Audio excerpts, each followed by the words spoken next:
Okay, so once again, if you're not familiar, when I do a lot of the overly geeky stuff in comic book properties, I tend to give my overall thoughts at the beginning, have a break point, and then a really big spoiler section, and then we'll have another break point, and I'll wrap things up. So, okay, I'm going to, like I said, overall thoughts, then there's going to be a big spoiler section. The break points should be pretty easy to find out. So, okay. Anyway, so yeah, Falcon and the Winter Soldier, Falcon and the Winter Soldier, Falcon and the Winter Soldier. I keep wanting to call it Captain America. So, yeah. Anyway, so my overall thoughts for the first episode of Falcon and the Winter Soldier. Sorry about saying it so emphatically again, but like I said, I'm having trouble with that. Anyway, my overall thoughts for it. It might be a little surprising. I'm going to give it a C. I mean, it was fine. There's decent performances. Some really good world building. However, it seemed that they were more focused on world building and not so much on Falcon and the Winter Soldier. If you catch my drift, it's a really quiet way to start things out. You know, there was some nice action at the beginning, without getting too far into spoiler territory. And like I said, there's some good world building throughout, but it's not setting a good pace for this. If you catch my drift, it's a little too. Backstory heavy at least. And again, not a lot of Falcon and the Winter Soldier in this Falcon and the Winter Soldier. So yeah, it's starting off a little too slow for my taste. That's why I'm giving it a C. I got claws. I can use them. Who said that? Mutants must rule. Did he say that? Optic blast fire. They all said that. They all talk. Introducing Marvel Talking Superheroes and X-Men. This is mine. You make sounds, too. 3 separate voice sound activators let you control what they say. Die, Spider-Man. And do. I want to eat your brain. Spider sense tingling. Marvel Talking Superheroes and X-Men. Each sold separately from Toy Biz. Okay, so again, this is the big spoiler section. Spoilers from here on out. Alright, so yeah, basically I think the theme of this series, at least early on, is the idea that Sam Wilson the Falcon is working to try to preserve a legacy, while Bucky, Winter Soldier, is trying to maybe undo a legacy or undo a history, for lack of a better term. The idea is with Sam, he got blipped. Obviously, both of them got blipped. Obviously, or wiped out by Thanos, the Thanos wave, or whatever you want to call it. And so they're now back. And with Sam, he's getting some outside pressure to take on the mantle of Captain America. A lot of people want him to do it, but he doesn't feel like he's really worthy of it. And he, like I said, I don't think I'm worthy of carrying on the legacy of Captain America. And then there's also this kind of subplot to the legacy bit where he's actually trying to preserve the legacy of his late parents. He's visiting his sister in Louisiana, and she wants to sell the family fishing business, basically. They own a boat. I think they maybe they run like a small restaurant type thing where they sell food. Well, obviously at a restaurant, but you get the idea. Like Sam being gone, they lost a lot of money, and also Sam didn't actually make a lot of money when he was with the Avengers to begin with, because it's not exactly a paying gig. And so yeah, it's like you were gone for 5 years. I had to try to hold this down. I had to take out loan against the house, mortgage against the house, and now I'm spending 10 to make 5, and that's not really sound. But Sam's he wants, no, this is our parents, they left this for us, and I want to try to preserve this business and carry things on.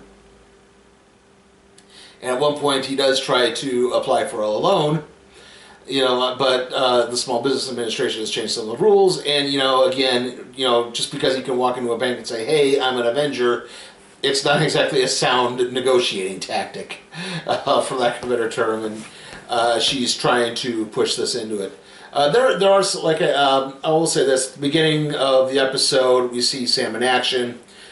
He's actually going up against Batroc the Leaper. His terrorist group, the LAF, I forget what it's called.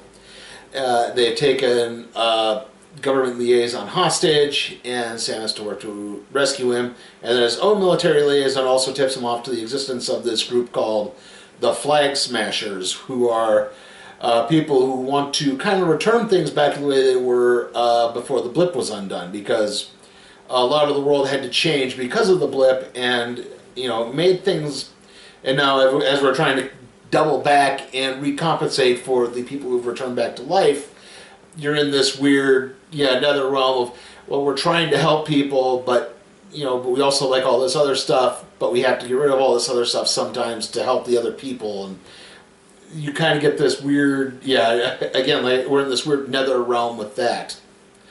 And so we're getting there, and like I said, at one point Sam is still in possession of Captain America's shield. He donates it to the Smithsonian after that. He says it needs to be here so that people can remember Steve Rogers for who he was. There's also these kind of conspiracy theories as to where exactly Captain America is, or Steve Rogers is at this point, because he's if you remember at the end of Endgame, he's an old man now, so he's not part of the he's not a superhero.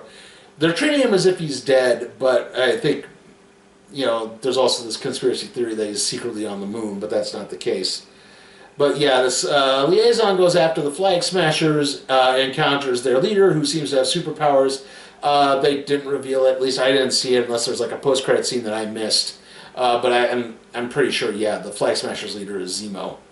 I'll get to the other little bit when I get to it, okay? So until then, let's jump over to what exactly Bucky is doing in this. So with Bucky, like I said, he's sort of trying to make amends and undo his history as Winter Soldier.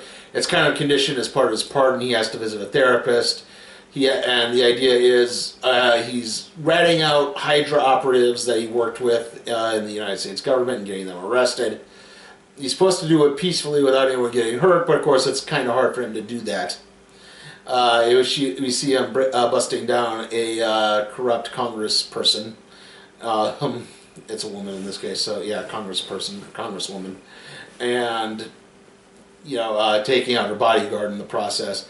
But then we also see him having a very quiet lunch with someone, with an old war buddy, or it appears to be an old war buddy, but in reality it's the father of a son that Bucky killed when he was a Winter Soldier.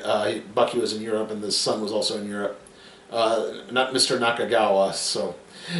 he's Japanese, but the son was operating in Europe and just witnessed Winter Soldier killing some operatives, and Bucky had no choice but to take him out. So it's like he has two lists to make amends, but he's still very isolated. We don't see any interaction with him or Sam at this point, and that's where, again, I think that's where a little bit of the lackingness has happened. It's like, it's called not Captain. See, I said it.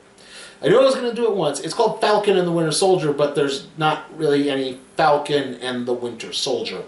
There's Falcon, there's Winter Soldier, but there's no Falcon and the Winter Soldier. Anyway, so yeah. And that kind of leads into the big revelation at the end, which is, again, that because people are kind of clamoring for a new Captain America, the government has acquiesced, and they now have a new Captain America, John Walker, who you would know better as U.S. Agent. I touched a bit on him in my ForceWorks video, but yeah, this is not going to end well. Things do not turn out well for, this kind of blows up in their face. But yeah, I think this is where things will finally start to click. But yeah, like I said, the pilot worked well at world building. Unfortunately, I think a lot of the other things just didn't quite click as well. That's why I gave it a C. It's just, it was a little too slow moving. Like, you look at WandaVision, and that kind of, you'd think, well, WandaVision didn't really do much in the way of world building. It did some funny jokes about, aping sitcoms, and then hinted at the world building a little bit, and played the world building throughout the background, and then began to go into the world building. And in this case, they just went straight into world building. And I really would have liked.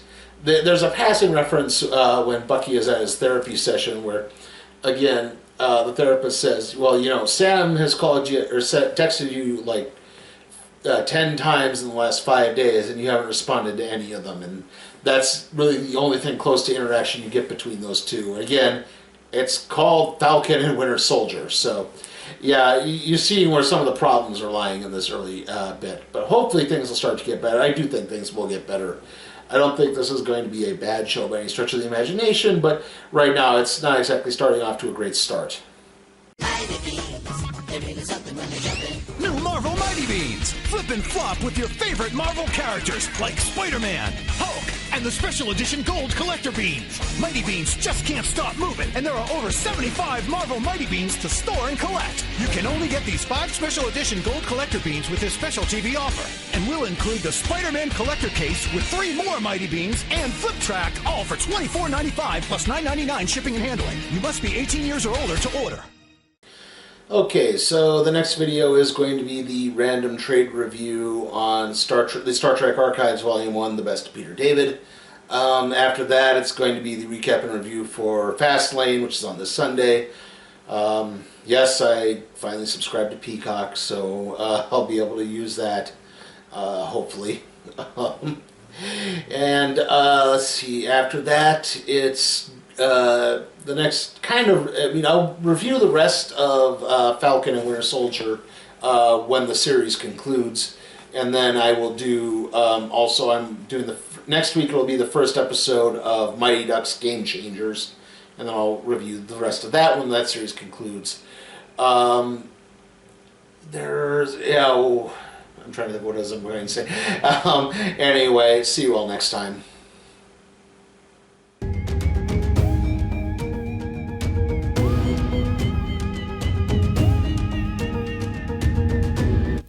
Hey guys, remember, you can help support my channel at patreon.com/SleepyTimeForCat Productions, where you can help request a movie, even if it's something like, say, Sonic the Hedgehog or the next Purge film. I'll review it.